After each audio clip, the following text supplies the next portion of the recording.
අමිහිරි මතකයන්, කටුක මතකයන්, දුෂ්කර මතකයන් තමයි ඔය මගේ ජීවිතයේ මුල් අවුරුදු කීපේ මට තියෙන්නේ මේ ඒක රටේ පොදු වාතාවරණය පිළිබඳ අමිහිරි මතකයන් නැතුව මගේ පවුලේ නැත්තම් මගේ නිවසේ අමිහිරි මතකයන් නෙමෙයි. දුෂ්කර වකවානුවක මතකයන් තමයි ඇත්තටම පොදුවේ අවුරුදු 7 ආපස්සට හැරිලා බලපුවාම දැන් සිහි වෙන්නේ. 77 දී ආණ්ඩු පෙරලියක් නැවත වෙනකොට මගේ වයස අවුරුදු 11යි. ඉතින් අවුරුදු 4 ඉඳලා අවුරුදු 11 වෙනතුරු ඔය කාලේ තමයි ඔය දුෂ්කර කටුක මතකයන් කිහිපයක් තාමත් මගේ මතකයේ තියෙන්නේ. හාල් පොත් කියලා જાතියක් තිබුණා. එහෙම නැත්නම් හාල් පොත් හැටියට අපි පොදුවේ හඳුන්වපු සලාක පොත් තිබුණා. එතකොට අද වගේ සුපර් මාකට් එකකට ගිහිල්ලා නැත්නම් කඩේකට ගිහිල්ලා සිත්සේ අතේ මුදල් තියෙනවා නම් බඩු භාණ්ඩ ආහාර පාන ගන්න බෑ.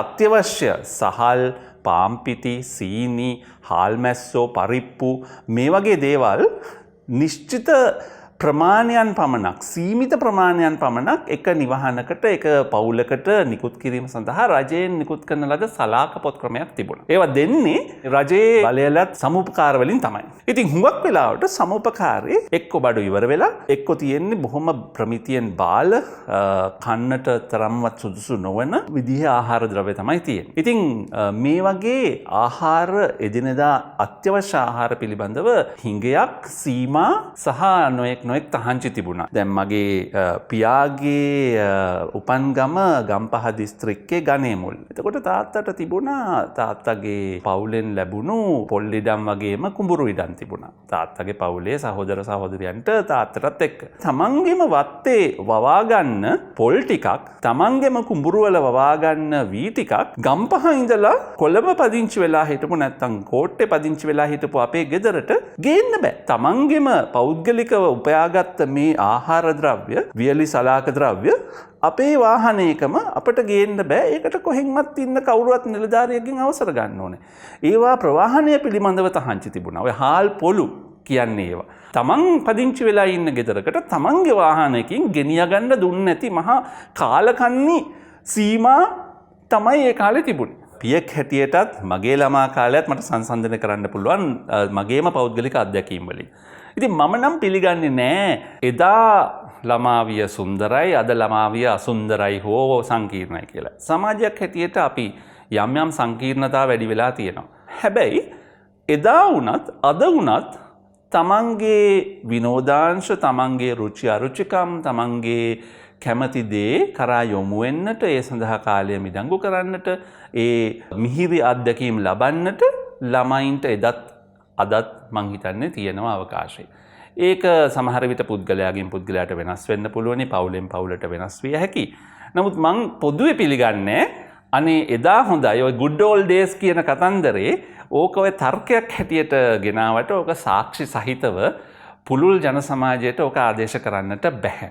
කාන්තාවන්ට 1970-77 අතර කාලේ අමතර අභියෝග දුෂ්කරතා තිබුණා. උදාහරණයක් හැටියට ඔවුන්ට සිත්සේ ඇඳුමක් පැළඳුමක් ගන්නට හැකියාවක් තිබුණේ නැහැ. මට මතකයි පාසල් ගුරුවරුන් හැටියට මගේ දෙමව්පියන්ට මේ රජයෙන් නිපදවන රෙදි ලබා ගැනීමට යම්කිසි සීමිත සහනයක් ලැබුණා. ඉතින් ගිහිල්ලා හිටන් අරන් එනවා ගඳ ගහන චීත්ත රෙදි. ඉතාම තත්වයෙන් බාල, වැඩි දවසක් යන්නට කලින් දිරලා ඉරිලා යන ගඳ ගහන චීත්ත තමයි ඒ රාජයේ සේවකයන් හැටියට පවා ඔවුන්ට ලැබුණේ. 70-77 වකවානුවේ ඔය සමාජවාදයේ නාමයෙන් විශාල පෝලිං සංස්කෘතියක් බිහි වුණා. ඒ කියන්නේ පෝලිං ඇති වෙන්නේ සාමාන්‍යයෙන් යමක මේ සීමාවක් නැත්තම් හිඟයක් නැති වෙනකොට. මට පෞද්ගලිකව මතක එක අත්දැකීමක් තමයි පාම් පිටි වලින් පුළුස්සන පාන් ගෙඩියක් ගන්න හැමෝටම පොලිමේ ඉන්න උනා. ඒ වගේම පොලිමේ ඉන්න හැම එක පුද්ගලයාටම එක පාන් ගෙඩියයි දෙන්නේ. සල්ලි වැඩි වුණාට සල්ලි වැඩියෙන් තිබිලා පාන් ගෙඩි දෙකක් ඉල්ලුවොත් දෙන්නේ නැහැ. එහෙමත් නැත්නම් ගෙදර වැඩිපුර පිරිසක් ඉන්නවා අපට එක පාන් ගෙඩිය මදි කියලා හිතන් කිව්වට ඒ තර්ක මුකුත් නැහැ. තනි පුද්ගලයාට හෝ ගැහණියට හෝ දරුවාට දෙනවා එක පාන් ගෙඩියක් පොලිමේ ඉඳියම. ඉතින් පොලිමේ සාමාන්‍යයෙන් පැයක් විතර ඉන්න ඕනේ. මොකද බේකරියකට ලැබෙන පාන් පිටි ප්‍රමාණය සීමිතයි. එතකොට ඔවුන් දවසකට දෙපාරක් විතර පාන් පුලුස්සනවා. ඒ සීමිත ප්‍රමාණයට වඩා ඉල්ලුමක් තියෙනවා. එතකොට මේ පොලිම ගැහිලා පොලිමේ ඉස්සරහා ඉන්න අයට තමයි යම්කිසි සංඛ්‍යාවකට තමයි පාන් ගෙඩියක් මිලදී ගන්න හම්බෙන්නේ. පිටකොට්ටේ හන්දියේ තිබුණා ගමගේ බේකරිය කියලා ඒ දවස්වල බේකරියක්. ඔය ගමගේ බේකරියට පාන් පොලිමක් හැදෙනවා උදේටයි හවසටයි. එතකොට ඔය පාන් පොලිමේ ගිහිල්ලා වයස අවුරුදු 7 8 ඊතර දරුවෙක් හැටියට මමත් ඉඳලා තියෙනවා නොඑක අවස්ථාවල. සමහර වෙලාවට පොලිමේ ඉඳලත් අන්තිමේ මගේ වාරේ එන්නට කලින් පාන් ටික ඉවරයි. පුලුස්සපු පාන් ටික ඉවරයි. ඉතින් ඕවගේ පාම් පෝලිං, හාල් පෝලිං, සමුපකාර පෝලිං, ඊට පස්සේ රෙදි ගන්න පෝලිං, වෙනත් දේවල් ගන්න පෝලිං, බලපත්‍ර වලට මේ විශාල ක්‍රමවේදයක් දාලා බලපත්‍ර සඳහා පෝලිං මේ ආදී අතිශයින්ම පෝලිං බහුල යුගයක් තමයි අපිට තිබුණේ. ඔය සිවිල් සේවකයන් කියන පරිපාලන නිලධාරීන්ට අතිශයින් බලයක් විශාල බලයක් ලැබිලා තිබුණා. එතකොට ඔවුන් තමයි ඔවුන්ගේ අභිමතයට තමයි කෙනෙක් රට යනවාද නැද්ද, ඊට පස්සේ කොපමණක් මුදල් විදේශ විනිමය ගෙනියන්න දෙනවාද නැද්ද, මේ පිළිබඳව දැඩි නීති රීති සීමා තිබුණා. ඒ සීමා තුල පවා අවසර ලැබෙන ඒ විදේශ විනිමය ප්‍රමාණය කොතෙක්ද යන්න තීරණය කළේ නිලධාරීන්. අන්තිමේදී ඒ සමාජවාදයෙන් යන්න පුළුවන් දුර සීමිතයි කියන එක අපි සෝවියට් බලකඳවුරේ අභ්‍යන්තරිකව කඩාවැටීම තුලින් අපි දැක්කා 990 දශකය ආරම්භ වෙනකොට. එතකොට සමහරුන් කියනවා දැන් ලංකාව 1970-77 ඔය කාලකන්ණි සමාජවාදී අත්හදා බැලීම් තව ටිකක් අල්ලගෙන හිටියනම්, තව අවුරුදු 10ක් 15ක් අල්ලගෙන හිටියනම් කොයිතරම් ඉසුරුබර රටක් බවට මේකපත් වෙනවද කියලා. ඉතින් ඒ සඳහා මොනවද තියෙන ජාත්‍යන්තර සාක්ෂි? අපි කියුබාව දිහා බලන්න, සෝවියට් දේශය බිඳ වැටීම දිහා බලන්න, එහෙමත් නැත්නම් නැගෙනහිර යුරෝපයේ සෝවියට් කඳවුර හැටියට හිටපු ඒ රාජ්‍යවලට පස්සේ සිද්ධ වෙච්ච දේ බලන්න. අන්තිමේදී චීනය පවා සමාජවාදී නාමිකව සමාජවාදී බලයක් පවත්වා ගන්න අතර තනිකර වෙළඳපොළ ආර්ථිකයට ඕන් යොමු වුණා. මගේ පියාගේ බාල සහෝදරයෙක් කසාද බැන්දා 1974 නැත්නම් 75 විතර. ඉතින් ඒ කාලේ ඔය කියන මේ හාල් පොළු මිරිස් පොළු වලට අමතරව මගුල් පොල්ලකුත් තිබුණා. ඒ කියන්නේ විවාහ මංගල්‍ය, තමන්ගේ කසාදය, තමන්ගේ විවාහ මංගල්‍ය, තමන්ගේ සල්ලි, තමන්ගේ නෑහිත මිතුරන්ට ආරාධනා කරනවා. හැබැයි ආණ්ඩුව සීමාවක් දාලා තියෙනවා.